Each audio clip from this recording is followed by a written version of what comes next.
Welcome to Democracy Now!, democracynow.org, The War and Peace Report. I'm Amy Goodman. A possible standoff is brewing between Republican Senate leaders and President Trump as Republican senators have come out against Trump's tariff threat to Mexico over what he claims is Mexico's failure to stem the flow of Central American migrants to the United States. On Tuesday, Trump doubled down, saying the 5% tariff on all Mexican goods, which would increase every month until it hits 25%, would likely take effect Monday. Negotiations are taking place in Washington, D.C. today between Mexican and U.S. officials, including Secretary of State Mike Pompeo and Vice President Mike Pence. Mexico's push for talks to settle the issue has not yet indicated if or how they might retaliate with their own tariffs. Republican senators are reportedly considering blocking Trump from going ahead with the move, including stopping a potential new national emergency declaration from the president. Trump said in response it would be foolish for Republicans to block the tariffs. We'll have more on this story later in the broadcast. The House has passed the DREAM and Promise Act, paving a path to citizenship for 2.5 million undocumented young people or those with temporary immigration status. The legislation was passed after years of grassroots organizing. In a statement celebrating the bill's passage, the immigrant youth-led organization United We Dream urged the Senate to pass the act, adding, quote, "We refuse to use our safety as bargaining chips to build up the deportation force and put other communities at risk. We will keep fighting for permanent protection and reject any proposals to grow Trump's deportation force and anti-immigrant agenda," they said. The White House has indicated it will veto the bill, even if the Republican-controlled Senate passes it. Reports emerged this week of a failed attempt to reunite separated migrant families in Texas last July, which saw 37 migrant children spend up to 39 hours waiting in a van to see their parents. The 37 children were between 5 and 12 years old. Most of them spent at least 23 hours in the van during one of the hottest months of the year. Emails obtained by NBC from BCFS Health and Human Services, the government contractor responsible for transporting the children, reveal a lack of proper planning by Immigration and Customs Enforcement and senior officials at the Department of Health and Human Services. In Britain, during a joint news conference with Prime Minister Theresa May Tuesday, President Trump laid out plans for a post-Brexit trade deal, saying the U.S. should have access to all sectors of the British economy, including the National Health Service, although he later walked back his comments about the NHS in an interview with Piers Morgan. Massive anti-Trump protests rocked London since Trump's arrival, though Trump told reporters this week he saw great love on the streets and that protesters formed a very small group of people, so it was fake news, he said. Tens of thousands of people are estimated to have taken to the streets. Trump is joining Queen Elizabeth in Portsmouth, England today for a commemoration ceremony on the eve of the 75th anniversary of D-Day, the Allied invasion of Western Europe in 1944. Other dignitaries joining the ceremony include German Chancellor Angela Merkel, French President Emmanuel Macron, and Canada's Prime Minister Justin Trudeau, among others. In Sudan, the number of people killed since a deadly raid on a protest camp Monday morning has risen to 60, according to doctors who've been taking part in the ongoing anti-government uprising. The UN has condemned the use of excessive force by military and security forces, but a Security Council bid to condemn the killings was reportedly blocked by China and Russia. The ruling military transitional government said today it was open to new talks with opposition groups after it announced earlier this week it was canceling negotiations and called for elections within 9 months. The opposition rejected the plan because it would allow the military to oversee the elections. They're calling instead for 3 years of a civilian-led transitional authority.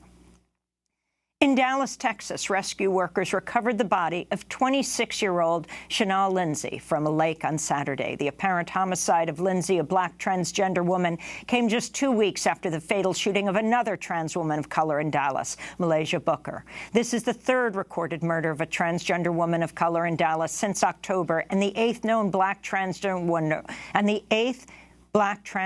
woman to be killed so far this year. We'll have more on this later in the broadcast.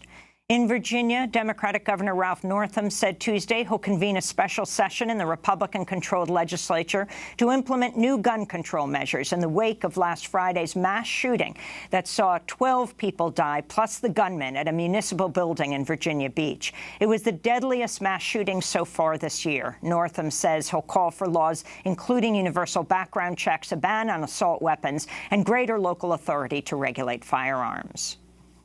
This weekend's tragedy, as well as the tragedies that happen every day across Virginia, must instill in us a new level of urgency to act. I will be asking for votes and laws, not thoughts and prayers.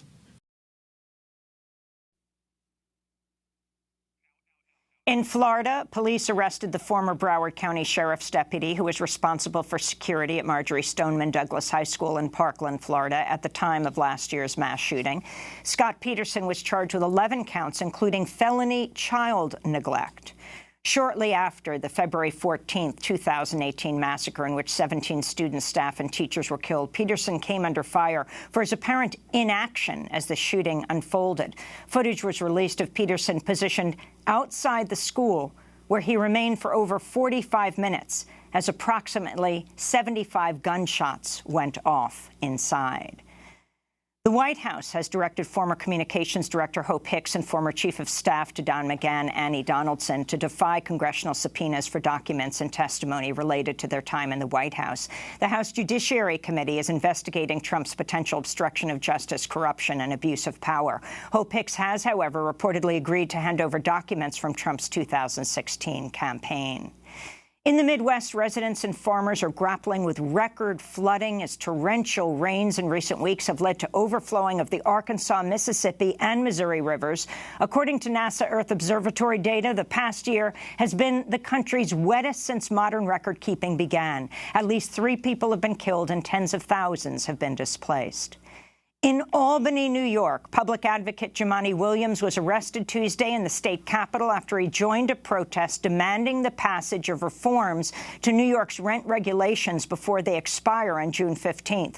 Protesters called for universal rent control and reinforced tenant protections against evictions during a Housing Justice for All protest outside Governor Andrew Cuomo's office.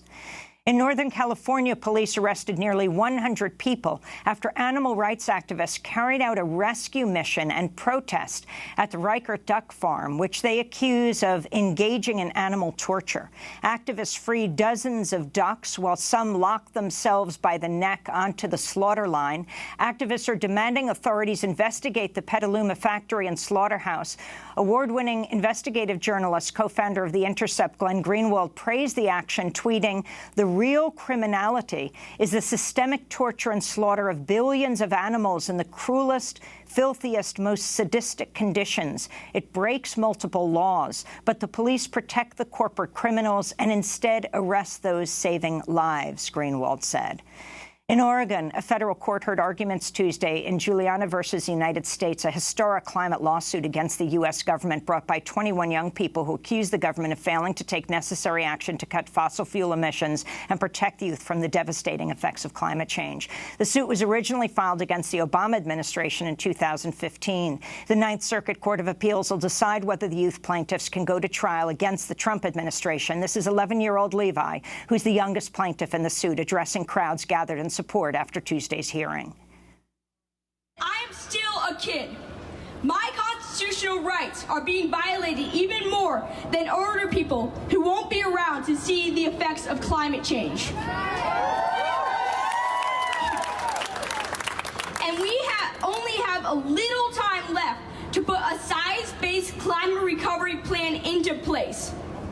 A plan that will return CO2 levels to less than 350 parts per million and limit global warming to 1 degree Celsius before it is too late. And the Trump administration announced it's ending the People-to-People program for travel to Cuba, the most popular way for Americans to visit Cuba, in spite of the embargo through organized group trips. Private cruises to the island will also be banned. According to a statement by Treasury Secretary Steve Mnuchin, the ban is in retaliation for Cuba, quote, providing a communist foothold in the region and propping up U.S. adversaries in places like Venezuela and Nicaragua, unquote.